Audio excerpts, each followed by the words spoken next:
రాష్ట్రంలో ప్రతి అంశం కూడా ఒక పొలిటికల్ యూటర్న్స్ అయితే తీసుకుంటున్నాయి. అసెంబ్లీ సాక్షిగా సీఎం మాట్లాడిన తీరు తీవ్ర దుమారాన్ని రేపుతున్నాయి.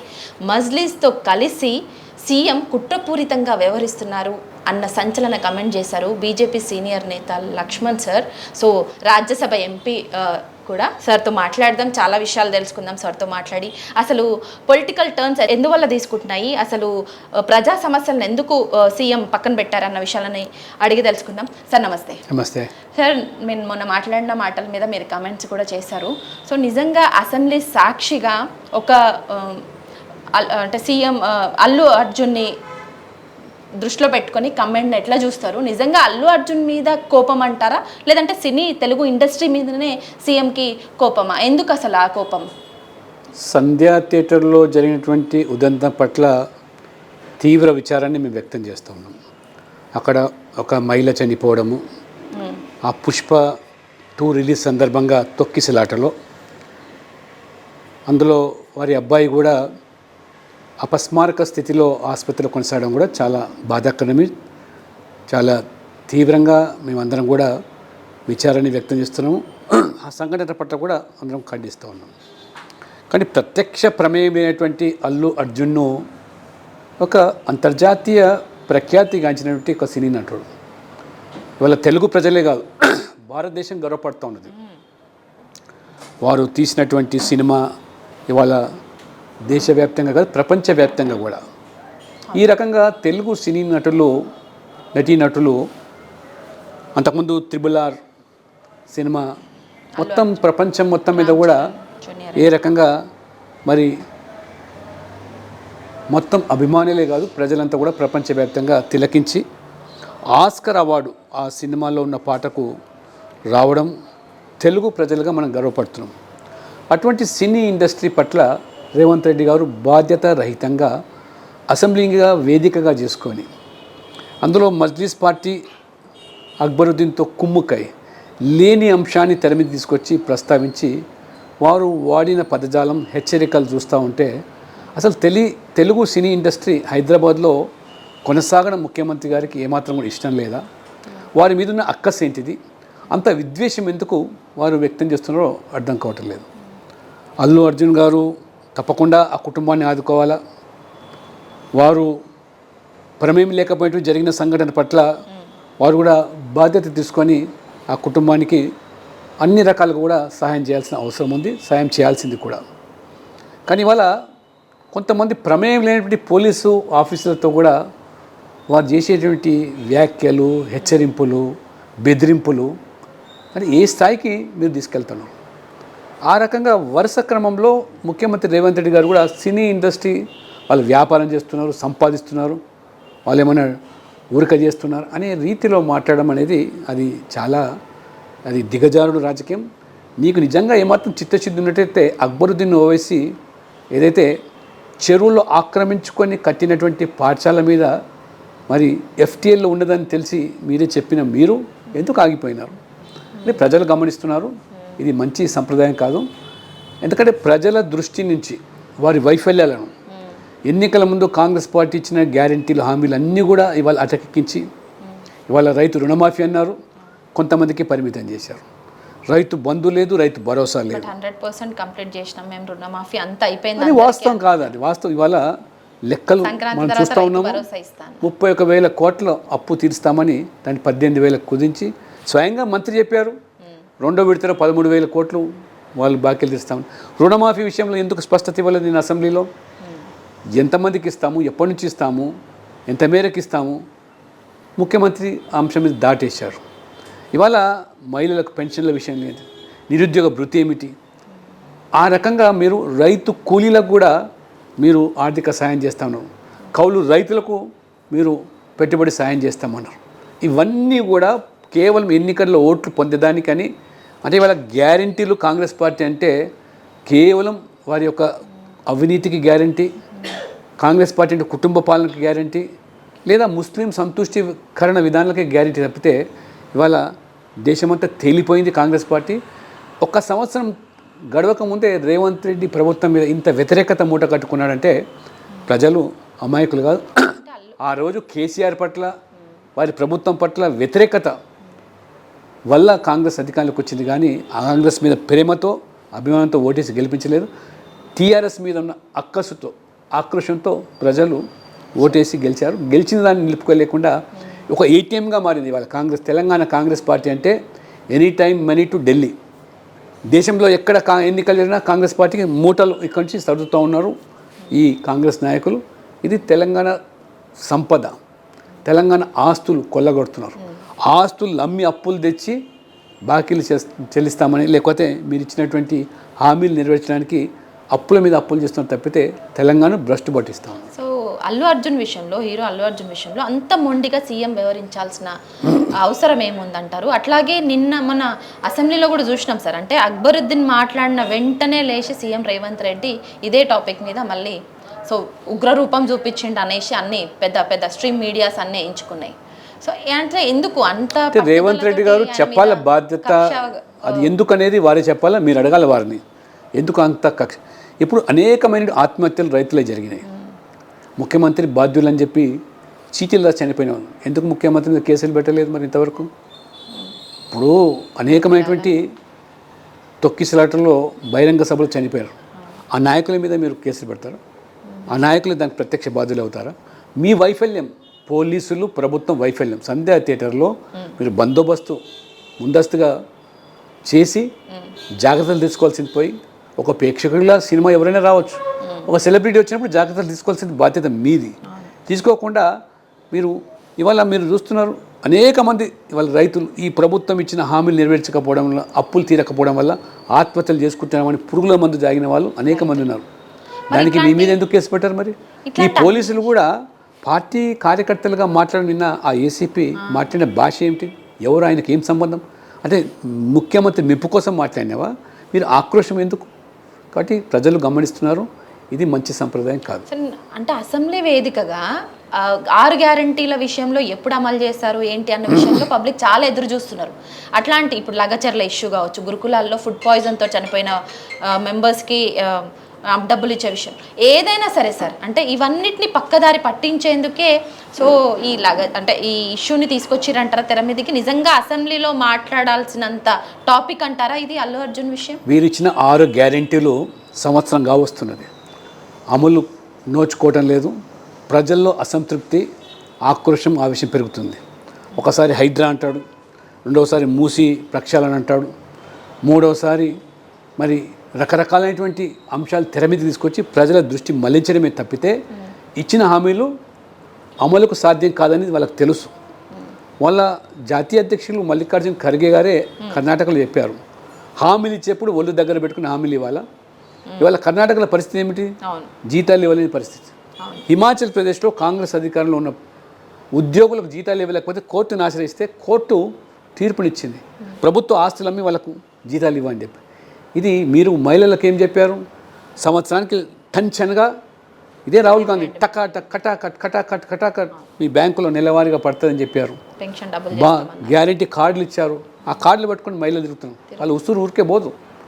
ఈ రకంగా నమ్మించి మోసం చేసి దగా చేసిన కాంగ్రెస్ పార్టీ దేశంలో ప్రజలు ఎక్కడ ఎన్నికలు జరిగినా కర్రు కాల్చి వాత పెడుతున్నారు. ఇక్కడ మరి పెనం నుంచి పోయి పొయ్యిలో పడ్డట్టు టీఆర్ఎస్ వద్దనుకుంటే కాంగ్రెస్లో పడితే ఇవాళ ప్రజలు పడుతున్న బాధలు వర్ణది. పెన్షన్లు ఏమైపోయినాయి? మీరు ఆసరా కింద అన్నారు, దివ్యాంగుల పెన్షన్లు అన్నారు, అన్నీ అటకెక్కించారు. నిరుద్యోగ పెన్షన్లు అన్నారు. ఇవాళ ఇదే అశోక్ నగర్కి వచ్చి ఆనాడు రాహుల్ గాంధీ సంవత్సరం లోపల 2 లక్షల మందికి ప్రభుత్వ ఉద్యోగాలు ఇస్తామన్నాడు. సంవత్సరం గడిచింది, 2 లక్షలు ఇవ్వలేదు. రాహుల్ గాంధీ వచ్చి మళ్ళీ జవాబు చెప్పండి. అదే విషయం మీద ఇక్కడ వచ్చి అశోక్ నగర్ సిటీ సెంటర్ లైబ్రరీలో ముక్కు నేలకు రాసుకోమని చెప్పండి. వాళ్ళని నిలదీస్తే లాఠీలు చూపించారు, తలలు కొట్టారు ఇక్కడ అశోక్ నగర్లో. రేవంత్ రెడ్డి వచ్చి ఇక్కడ వారికి భరోసా ఇవ్వండి. వారికి భరోసా లేదు, బంద్ లేదు, అన్ని బంద్ అయిపోయినాయి ప్రభుత్వంలో. కాబట్టి ప్రజలు గమనిస్తున్నారు, సరైన సమయంలో బుద్ధి చెప్తారు.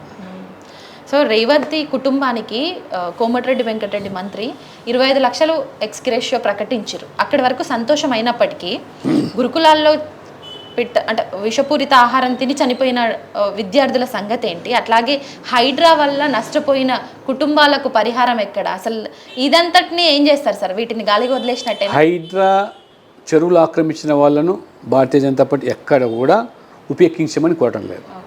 కానీ అనుమతులు తీసుకొని ఇల్లు కట్టుకొని పేదవాళ్ళు ఉన్నట్టు వాళ్లకు ప్రత్యామ్నాయం వారికి ఉపాధితో పాటు ఇల్లు కల్పించి మీరు ఆ రకంగా చర్యలు తీసుకుంటే ఎటువంటి అభ్యంతరం లేదు. మీరు ఉన్న పలంగా రాత్రికి రాత్రి ఖాళీ చేసి పొమ్మని చెప్పి రోడ్ల మీద పడేస్తే ఖచ్చితంగా బీజేపీ వాళ్ళకు అండగా ఉంటాం. పేద ప్రజలు మీరు ఎన్నికల్లో చెప్పింది కాదు, హైదరాబాద్ తెస్తామనో లేకపోతే ఇంకొక 1,50,000 పెట్టి మూసి ప్రక్షాళన చేస్తాం. మూసి ప్రక్షాళన కూడా వ్యతిరేకం కాదు. మూసి ప్రక్షాళనకు 1,50,000 కోట్లు అవసరమా? ఇది కాంట్రాక్టుల మేలు కోసమా లేకపోతే మూసి ప్రక్షాళన కోసమా? కాబట్టి మీరు కూడా మూసి ప్రక్షాళనలో ఏదైతే మరి అక్కడ ఉన్నటువంటి పేదలు 3 తరాలుగా ఉంటున్నారు, అక్కడే ఉపాధి, వాళ్ళు కూలీనాలు చేసి బతికేవాళ్ళు, వారికి ఉపాధి కల్పించి వారికి ప్రత్యామ్నాయం చూపించి మీరు ఖాళీ చేస్తే ఎవరికి అభ్యంతరం లేదు. కానీ మరి అశాస్త్రీయంగా ఎటువంటి డిపిఆర్ లేకుండా 1000 మీటర్ల వెడల్పు ఉన్నటువంటి దాన్ని ఇంకొక 1000 మీటర్లు చేస్తామనో ఇంకో 200 మీటర్లు చేస్తామంటే భావ్యం కాదు. ఎంత అవసరం అంత మేరకు మీరు తీసుకొని వారికి ప్రత్యామ్నాయం చూపించేయాల్సింది తప్పితే ఉన్న పలంగా ఇవాళ మొత్తం ఇవాళ 2-3 హైదరాబాద్లో చర్యలు తీసుకొని ఇవాళ సైలెంట్ అయిపోయినారు. ఇవాళ మూసి మీద హడావిడి సైలెంట్ అంటే ఏదో ఒక అంశాన్ని ఇప్పుడు ఈ అల్లు అర్జున్ అంశాన్ని తెర మీద తీసుకొచ్చి ప్రజలు చర్చనీయాంశం చేస్తున్నారు. ఆ రకంగా ఇవాళ మజ్లిసు లేదా కాంగ్రెస్ తోడు దొంగల్లా వీరు వ్యవహరిస్తున్నారు.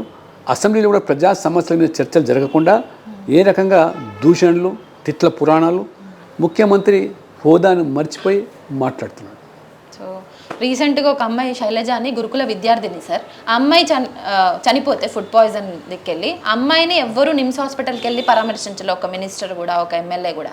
కానీ అల్లు అర్జున్ అరెస్ట్ చేసిన తర్వాత ఇప్పుడు కాంగ్రెస్ మంత్రులందరూ కూడా ఆ బాబుని పలకరించడానికి ఆ హాస్పిటల్కి వెళ్ళి వస్తున్నారు. సో దీని వెనకాల ఏంటి కుట్ర? రీసెంట్గా ఎందుకు వెళ్ళడం? ప్రభుత్వ బాధ్యత, ప్రభుత్వం గురుకులాలు కానివ్వండి, రైతుల ఆత్మహత్యలు కానివ్వండి, ప్రభుత్వ విధానాల పట్ల విసిగిన ప్రజలు ఆత్మహత్యలు పూనుకుంటే అది ప్రభుత్వ హత్యలుగానే భావించాల్సి వస్తుంది. కాబట్టి వారికి ఇవాళ లఘుచర్లలో జరిగిన ఉదంతం ఏంటి? లంబాడీలు, ఎస్టీలు, మహిళలు పోలీసుల దౌర్జన్యం కళ్ళ కట్టినట్టుగా ఆ వీడియో క్లిప్ ద్వారా ఇవన్నీ ప్రజల దృష్టి నుంచి మళ్లించడానికి. కాబట్టి నేను ఇవాళ ఎవరైతే ఈ పుష్ప సందర్భంగా చనిపోయిన మహిళ నిజంగా ఇవాళ ప్రాణం తిరిగి రాదు, ఆ కుటుంబాన్ని ఆదుకోవాలి. ఆ పిల్లవాడు కూడా ఎవరైతే శ్రీతేజ అపస్మారక స్థితిలో ప్రభుత్వం పూర్తిగా ఆదుకోవాలా. నేను అల్లు అర్జున్ కూడా విజ్ఞప్తి చేస్తాను, పూర్తిగా బాధ్యత తీసుకోవాలి. ఆ రకంగా మరి అప్పుడే మరి ఆ కుటుంబానికి జరిగిన నష్టం తీర్చలేనిది కాబట్టి మానవత హృదయంతో ప్రభుత్వము అల్లు అర్జున్ కుటుంబం కూడా ఆదుకోవాలా. కానీ దానిని ఇవాళ సినీ ఇండస్ట్రీస్ మీద మీ అక్కస్సు కోపం చూపించడం, నిర్మాతల మీద లేదా అక్కడ ఉన్నటువంటి సినీ నటుల మీద, ఇది ఏమాత్రం కూడా భావ్యం కాదు. ఇవాళ 2 రాష్ట్రాలు, తెలుగు రాష్ట్రాల్లో తెలుగు సినీ పరిశ్రమ ఇంత ఖ్యాతి సంపాదిస్తుంది అంతర్జాతీయులు అంటే గర్వపడాలి.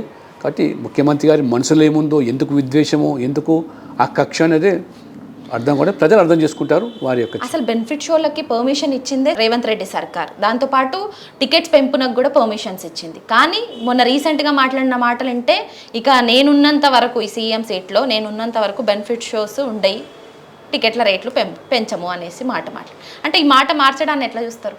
సరే, ప్రభుత్వాలు వారికి అనుకూలంగా ఉన్నప్పుడు అనుకూలమైన నిర్ణయాలు తీసుకోవడము, వారికి అనుకూలంగా లేకపోతే పరిశ్రమ మరోరపు కక్ష సాధింపు చర్యలు, ఇది మంచి సంప్రదాయం కాదు. ప్రభుత్వాలు మారినప్పుడు విధానాలు మార్చడము అది కూడా భావ్యం కాదు. మరి రేవంత్ రెడ్డి గారు చెప్పాలి, మీరే అనుమతి ఇచ్చి అన్ని అవకాశాలు కల్పించి ఎందుకు ఇవాళ ఎదురు తిరుగుతున్నారో ప్రజలకు ఇది మరి అర్థం కానటువంటి అంశం. వారికి ఉన్న కక్ష ఏమిటి, వారికి ఉన్నటువంటి ఆ కోపం ఏమిటో ప్రజలు తెలుసుకోదలుచుకున్నారు. మీలాంటి వాళ్ళు వాళ్ళ ద్వారా ఈ ముఖ్యమంత్రి ద్వారా జవాబు అంటే సీఎం రేవంత్ రెడ్డి తెలుగు ఇండస్ట్రీ మీద పగబట్టారంటారా ఏంటి అని? అంటే వరుస క్రమంలో జరుగుతున్న సంఘటనలు బట్టి చూస్తూ ఉంటే, వారు మాట్లాడిన ధోరణి బట్టి చూస్తుంటే సినీ పరిశ్రమ మొత్తం కూడా ఇవాళ వీళ్ళు వ్యాపారాలు చేసుకుంటారు, సంపాదించుకుంటారు. మనకు ఒరగబెట్టింది ఏంటిది, ఆయన కాలు ఇరిగిందా, చెయ్యి ఇరిగిందా, కన్ను పోయిందా అనే మాటలు దేనికి సంకేతం? కాబట్టి జరిగిన పొరపాటును అందరం కూడా ఇవాళ ఖండిస్తూ ఉన్నాం. కానీ ప్రత్యామ్నాయ చర్యల మీద మీరు ఆలోచన చేయకుండా బుద్ధ జల్లే కార్యక్రమం, వాళ్ళ మీద విషం చిమ్మే కార్యక్రమం ప్రజలు ఇవాళ దానికి ఏమాత్రం కూడా దాన్ని రుచించడం స్వాగతించడం. మొన్న అసెంబ్లీ సాక్షిగా సీఎం రేవంత్ రెడ్డి మాట్లాడిన మాటలు విన్నారు. ఆ తర్వాత అల్లు అర్జున్ ప్రెస్ మీట్ పెట్టింది కూడా మీరు చూసే ఉంటారు సార్. దీని తర్వాత మళ్ళీ అల్లు అర్జున్ సినీ హీరో అల్లు అర్జున్ ఇంటి మీద ఓయూ జేఏసీ ముసుగులో కాంగ్రెస్ యూత్ కాంగ్రెస్ లీడర్ కూడా దాడి చేయడాన్ని ఎట్లా చూస్తారు? ప్రభుత్వ వైఫల్యము, శాంతి భద్రతలు ఈ రాష్ట్రంలో క్షీణిస్తున్న దానికి ఇది తార్కాణం. ఇవాళ ప్రజల మీద ఉసిగొల్పి ఆ రకంగా కక్ష చర్యలు పాడతామని ప్రభుత్వం భావించిన వాళ్ళ యొక్క శ్రేణుల ద్వారా ఇటువంటి కార్యక్రమాలు చేసినా అది అశాంతికి, శాంతికి భగ్నం కలుగుతుంది. దానికి ప్రభుత్వమే బాధ్యత వహించాల్సి వస్తుంది. ఏపీ డిప్యూటీ సీఎం చూస్తే cine industry, Hyderabad cine industry అంటే తెలుగు ఇండస్ట్రీయే ఏపీకి వచ్చేస్తుందన్న కమెంట్స్ని ఎట్లా చూస్తారు? అంటే నిజంగా హైదరాబాద్లో 2 రాష్ట్రాల్లో కూడా పరిశ్రమ అభివృద్ధి చెందాలని కోరుకుంటాము. ఇక్కడ నుంచి తరలిపోవాలని చెప్పి మేము భావించాము. ఇక్కడ నుంచి తల్లి రావాలని కూడా వారు కోరుకోరు. మరి ఆయన మాట్లాడిన మాటలు దేనికి సంకేతం? పరిశ్రమ అభివృద్ధి చెందాలని వారు కోరుకోవడం తప్పు లేదు. అక్కడ పరిశ్రమ అభివృద్ధి చేయొచ్చు, ఇక్కడ కూడా పరిశ్రమ. ఇవాళ తెలుగు సినిమా పరిశ్రమ కొరత లేదు. అనేక స్టూడియోలు రావడానికి ఆస్కారం ఉంది. అనేకమైనటువంటి ఇవాళ టెక్నాలజీ పెరిగింది. ఎక్కడ ఉన్నా ఇవాళ సినిమా 2 ప్రాంతాల్లో కూడా 2 ప్రదేశాల్లో కూడా చక్కటి ఆహ్లాదకరమైన షూటింగ్ సంబంధించినటువంటి ప్రదేశాలు చాలా ఉన్నాయి. ఎక్కడో విదేశాలకు వెళ్ళిన అవసరం లేనటువంటి పరిస్థితి ఇక్కడ ఉంది. కాబట్టి పరిశ్రమకు దోహదపడే విధంగా ప్రభుత్వాలు నిర్ణయాలు తీసుకోవాలా, పరిశ్రమకు ఉపకరించే విధంగా చర్యలు ఉండాలి తప్పితే పరిశ్రమ మీద ఈ రకమైన బెదిరింపులు, ఆ పరిశ్రమను నీరుగార్చేటువంటి చర్యలకు పూనుకోవడం ఏమాత్రం కూడా రాష్ట్రానికి భావ్యం కాదు. ప్రత్యక్షంగా పరోక్షంగా సినీ ఇండస్ట్రీ మీద ఆధారపడిన వాళ్ళు చాలామంది. కానీ డిప్యూటీ సీఎం పవన్ కళ్యాణ్ మాట్లాడిన మాటల ప్రకారం నిజంగానే ఏపీకి తరలిపోతే హైదరాబాద్ బ్రాండ్ ఇమేజ్ తగ్గుతుందా ఏమన్నా? తరలి రావాలని కాదు, సినీ పరిశ్రమ అక్కడ కూడా అభివృద్ధి చెందాలని మనం కోరుతాను. తప్పు లేదు. ఇక్కడ నుంచి తరలిపోవాలా, హైదరాబాద్ ఖాళీ చేయాలని చెప్పి ఎక్కడ కూడా వారు ఆ మాటలు అనలేదు. కాబట్టి చాలామంది సినిమా నటులు హైదరాబాద్లో ఉన్నవాళ్ళు, ఆంధ్రప్రదేశ్లో ఉన్నటువంటి రాజకీయ నాయకులు ఉన్నారు, సినిమా నటులు ఉన్నారు. తప్పు లేదు. కాబట్టి భారతీయులుగా ఎక్కడైనా ఉండొచ్చు, కానీ వ్యాపారం ఎక్కడైనా చేసుకోవచ్చు, సినిమాలు కూడా ఎక్కడైనా తీసుకోవచ్చు. పరిశ్రమకు కావాల్సిన సదుపాయాలు వాళ్ళు కల్పిస్తే కొత్త వాళ్ళు కూడా రావడానికి ఇక్కడ ఆంధ్రప్రదేశ్ కూడా ఇప్పుడు వాళ్ళు ఇచ్చిన 6 గ్యారెంటీలను పక్కన పెట్టి ప్రజా సమస్యలని పక్కన పెట్టి CM Revanth Reddy versus cine industry, లేదంటే సీఎం రేవంత్ రెడ్డి వర్సెస్ అల్లు అర్జున్ అనేది నడుస్తుంది. ఇప్పుడు దీన్ని ఎట్లా చూస్తారు సార్? ప్రజలు గమనిస్తున్నారు. ప్రభుత్వం చేసే తప్పులను తప్పకుండా వారు సరైన సమయంలో స్పందిస్తారు. సినీ పరిశ్రమలో కూడా ఎవరైతే ఇవాళ చెప్తున్నారో వారు కూడా సమాజంలో బాధ్యత వారి మీద కూడా ఉన్నది. మానవతా హృదయంతో కూడా వారు ఆ వ్యాపారంలో కానీ పరిశ్రమలో తీసుకునేటప్పుడు ప్రజలు కలిగే ఇబ్బందులు కూడా తప్పకుండా వాళ్ళు పరిగణించు. ఏ రకంగా విపత్తు సంభవించినప్పుడు లేదా అనేక సందర్భాల్లో కూడా సినీ పరిశ్రమ ముందుండి ఆదుకున్నదో అదే పంతలో ఇటువంటి పరిస్థితి వల్ల జరిగిన నష్టాన్ని కూడా వారు పూరించడానికి అంతే బాధ్యతగా వివరించాలని చెప్పి నా యొక్క. ఓవరాల్గా రేవంత్ రెడ్డి 1 ఇయర్ పాలన గురించి ఒక మాట. అన్ని రంగాల్లో విఫలం చెందారు. పూర్తిగా రైతులను మోసం చేశాడు, మహిళలను మోసం చేశాడు, యువతను, నిరుద్యోగులను, ఎస్సీ ఎస్టీ బీసీ వర్గాలను అందరి కూడా ఇవాళ ఇచ్చిన హామీలు నెరవేర్చకుండా మోసం చేశారు. కాబట్టి ప్రజలు తిరగబడుతున్నారు. కాబట్టి ప్రజల దృష్టి మళ్లించేదానికి ఈ కుయుక్తులు పన్నుతున్నారు తప్పితే ఇతరత్ర కాదని తేలిపోతా ఉన్నది. Thank you so much sir for giving valuable interview. So మొత్తానికి చూస్తున్నారు కదా, అంటే సినీ ఇండస్ట్రీకి దోహదపడేలా సీఎం రేవంత్ రెడ్డి చర్యలు ఉండాలి, ఆలోచన విధానాలు ఉండాలి, నిర్ణయాలు తీసుకోవాలి తప్ప అంటే ఎందుకంటే విపత్తు టైంలో ముందుండి ఆదుకునేది సినీ ఇండస్ట్రీనే, పబ్లిక్ని కానీ అటు ప్రభుత్వాన్ని కానీ. సో ఇలాంటి సినీ ఇండస్ట్రీతో కలుపుకొని ముందుకు వాళ్ళు తప్ప వాళ్ళ మీద కక్షపూరితమైన పొలిటికల్ రాజకీయాలు మాత్రం సరికాదు. ఇదంతా ప్రజలు గమనిస్తూనే ఉన్నారు. భవిష్యత్తులో వాళ్ళకు బుద్ధి చెప్తారనేసి కూడా చెప్తున్నారు. So CM Revanth Reddy 1 year పాలన నిజంగా అన్ని వర్గాలను సో తక్కువ చేసే విధంగానే ఉంది. వాళ్ళ సమస్యల్ని వాళ్ళు ఇచ్చినటువంటి 6 గ్యారెంటీల విషయంలో కూడా ఫెయిల్యూర్ అనే చెప్తున్నారు. ఇప్పటికైనా ప్రజా సమస్యల మీద అంటే ఇలాంటి పొలిటికల్ యూటర్న్స్ అన్నింటినీ పక్కన పెట్టి ప్రజా సమస్యల మీద సీఎం రేవంత్ రెడ్డి ఫైటింగ్ ఫ్యూచర్లో నన్ను ఉండాలని ఆశిస్తున్నట్టు లక్ష్మణ్ సార్ చెప్తున్నారు. ఇది లక్ష్మణ్ సార్తో స్పెషల్ ఇంటర్వ్యూ.